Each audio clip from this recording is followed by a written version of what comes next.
தமிழ் சினிமாவில் கழுகு படத்தை இயக்கிய டைரக்டர் சத்யசிவா. இவருடைய இயக்கத்தில் அடுத்த படம் ஃப்ரீடம்.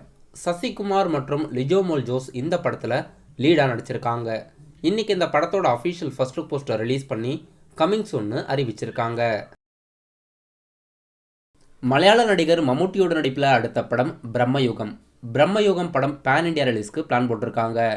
படம் அஃபிஷியலாக பிப்ரவரி 15 ரிலீஸ் ஆகுது. இப்போ இந்த படத்தோட அஃபிஷியல் கிராண்ட் ட்ரைலர் லான்ச் அபுதாபியில் நடக்க போகிறதா ப்ரீ அனௌன்ஸ்மெண்ட் கொடுத்துருக்காங்க. பிப்ரவரி 10 அபுதாபியில் இந்த படத்தோட ட்ரைலர் லான்ச் நடக்குது. பிரம்மயுகம் படத்தை தமிழ்நாடு தேட்டருக்கு யார் ரிலீஸ் பண்ணுறாங்கன்னு வெயிட் பண்ணி பார்க்கலாம். படம் பிப்ரவரி 15 தேட்டரில் ரிலீஸ் ஆகுது. டைரக்டர் எச் வினோத் மற்றும் நடிகர் தனுஷோட ப்ராஜெக்ட்ஸ் ஜூன் மாதம் ஸ்டார்ட் ஆக போகிறதா நியூஸ் வெளியாகிருக்கு. நடிகர் தனுஷ் அவர்கள் இப்போது ஷேகர் கமலாவோட டைரக்ஷனில் பேன் இண்டியா ப்ராஜெக்ட்ஸ் ஒன்று நடிச்சுக்கிட்டு இருக்காரு. டைரக்டர் எச் வினோத் அவர்கள் கமலஹாசனை வச்சு இயக்க இருந்த படம் ட்ராப் ஆகிட்டு தான் தெரிவிச்சிருக்காங்க. அது மட்டும் இல்லாமல் டைரக்டர் எச் வினோத் அவர்கள் விஜயை வச்சு இயக்க போகிறதாகவும் நியூஸ் வெளியாகிருக்கு.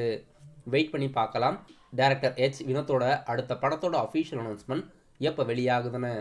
இப்போ வந்த அன்அஃபிஷியல் இன்ஃபர்மேஷன் பிரகாரம் நடிகர் தனுஷ் மற்றும் எச் வினோத்தோட ப்ராஜெக்ட்ஸ் ஜூன் மாதம் ஸ்டார்ட் ஆக போகிறதா நியூஸ் வெளியாகிருக்கு.